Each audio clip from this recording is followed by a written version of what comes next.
नौकरी का मुद्दा बड़ा है, मुद्दों की बात राष्ट्रवाद का कीजिएगा। मुद्दा बड़ा है। मैं माफी के साथ आपको इंटरप्ट कर रहा हूँ, रोक रहा हूँ।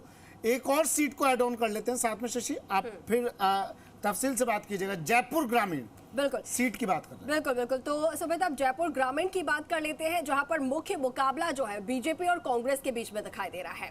बीजेपी ने राव राजेंद्र सिंह को प्रत्याशी के तौर पर उतारा है। उधर कांग्रेस ने हर बार की तरह इस सीट पर एक बार फिर से प्रत्याशी बदलते हुए अनिल चोपड़ा, जो कि एक युवा चेहरा है, उन्हें मैदान में उतारा है और वो लगातार युवाओं के लिए बात करते हुए नजर आ रहे हैं। तो इस सीट को लेकर अब हम विस्तार से बातचीत करते हैं, चर्चा करते हैं।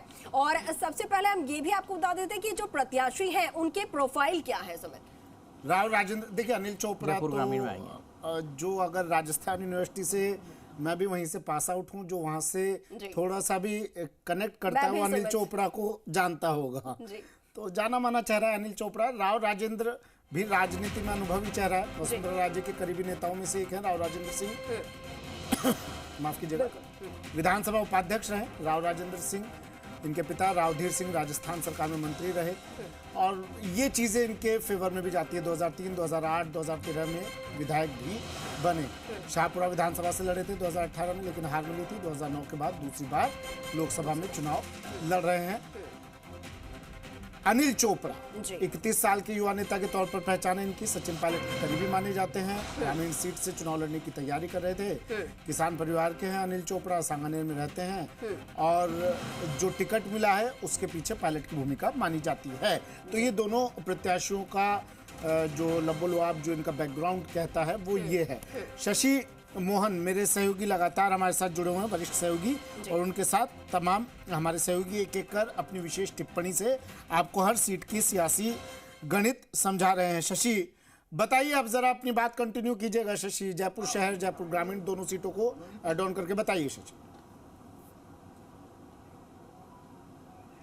देखिए, बहुत रोचक सीट है और इस सीट का परिसीमन के बाद अस्तित्व दिखा। 2008 के बाद जो परिसीमन हुआ, 2009 में पहला चुनाव हुआ और पहला चुनाव लालचंद कटारिया जीते, दूसरा चुनाव 14 और फिर तीसरा 19, दोनों चुनाव राज्यवर्धन राठौड़ जीते।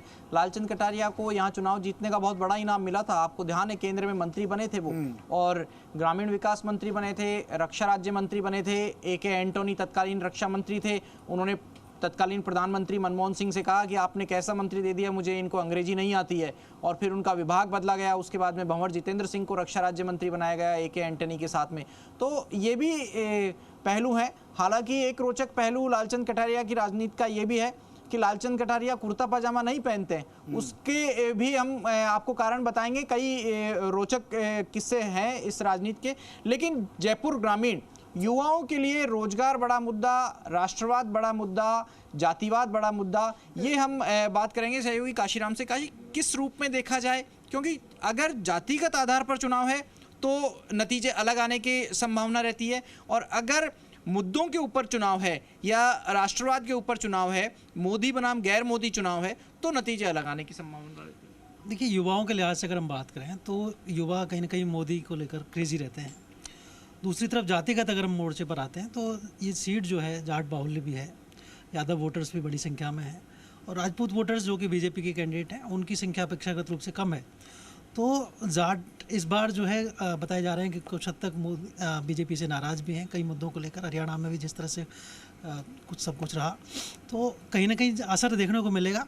हालांकि बीजेपी इस बात को लेकर निश्चिंत है कि वो इस सीट को जीत रही है। उसको अंदर खाने इस तरह की रिपोर्ट है कि वो जीत रही है। हालांकि कांग्रेस के जो प्रत्याशी हैं अनिल चोपड़ा, उनके पक्ष में इस बार धुआंधार प्रचार हुआ है, और ख़ासतौर पर सचिन पायलट ने यहाँ पर ताकत झोंकी है और कई जगहों पर उन्होंने। लेकिन शशि, एक सवाल और लीजिएगा, बीजेपी आश्वस्त है पूरा जो चुनाव है वो रोचक बना हुआ है, लेकिन विधानसभा अभी कहना बड़ा मुश्किल है कि कौन जीत रहा है। मुकाबला रहा था दोनों के बीच में। राजेंद्र जो है वो पुराने प्रत्याशी हैं। बीजेपी आश्वस्त है, लेकिन विधानसभा चुनाव में तो नज़दीकी मुकाबला रहा है लगभग बराबर का। यहाँ 8 विधानसभा क्षेत्र की संरचना देख ले तो विद्याधर चौधरी हैं, मनीष यादव हैं, इस तरीके। जी बिल्कुल, देखिए जो विधानसभा बार अगर विश्लेषण करते हैं तो अलग अलग परिणाम जैसे रहे हैं। चौमू में जैसे कांग्रेस के प्रत्याशी जीती, और शाहपुरा में अगर चौमू माफ़ कीजिए सीकर सीट में आता है, लेकिन अगर हम जाते हैं यहाँ पर शाहपुरा में अगर जाते हैं तो यहाँ पर मनीष यादव जीते जो कि कांग्रेस के प्रत्याशी रहे। और दूसरी तरफ अगर अन्य विधानसभा क्षेत्रों की अगर हम विश्लेषण करते हैं तो कहीं ना कहीं बराबरी का मुकाबला लगता है। और कांग्रेस ने युवा चेहरे पर दांव खेला है, जबकि बीजेपी पुराने वरिष्ठ चेहरे पर है। तो ऐसे में जो मुकाबला है वो रोचक बना हुआ है। और जो युवा हैं निश्चित रूप से उनके हाथ में कमान रहने वाली है। बेरोजगारी अपने चरम पर, कांग्रेस इस मुद्दे को बना रही है। जयपुर ग्रामीण और जयपुर शहर अगर सीट की बात की जाए तो दोनों ही सीटों के लिए, जैसा कि काशीराम भी बता रहे थे कि जाट समाज जो है उसमें थोड़ी नाराजगी देखने को मिल रही है बीजेपी के लिए। फिर अभी राजपूत समाज के लिए भी सुना था कि पूरी तरीके से बीजेपी का बॉयकॉट करने के लिए कह रहे हैं। इनकी नाराजगी को देखते हुए ग्रामीण सीट से खुद प्रधानमंत्री नरेंद्र मोदी ने रोड शो किया था, कोटपुतली से शुरू किया था। शहर में खुद अमित शाह ने रोड शो किया। तो ये दिग्गज दोनों वहां पर पहुंचे थे कंट्रोल करने के लिए, डैमेज कंट्रोल।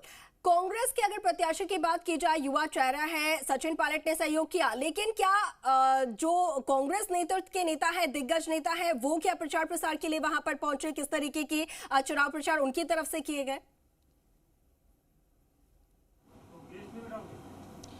देखिए, प्रयास तो सभी की तरफ से किए गए हैं। अगर आप देखेंगे कांग्रेस की तरफ से प्रयास की बात करें तो मैनिफेस्टो की जो सभा हुई थी वो जयपुर शहर में भले हुई थी, लेकिन जयपुर ग्रामीण के लोग भी वहाँ थे। जयपुर ग्रामीण के साथ अजमेर के भी कार्यकर्ता थे और दौसा के भी कार्यकर्ता थे। इसलिए साधा तो जयपुर ग्रामीण को भी है कांग्रेस पार्टी ने, लेकिन पीएम मोदी ने सभा की है कोटपुतली में।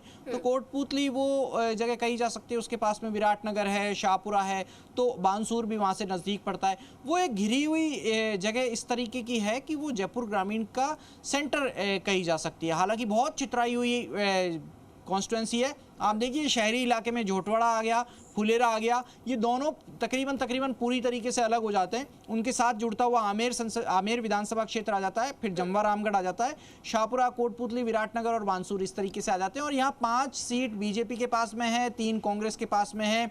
फुलेरा, आमेर और शाहपुरा जो मनीष यादव सबसे बड़े शशि रोक रहा हूँ आपको। तमाम सीटें 12 सीटें हमें कवर करनी है। आज एक एक सीट पर हम दर्शकों को बता रहे हैं क्या भविष्य रहने वाला है।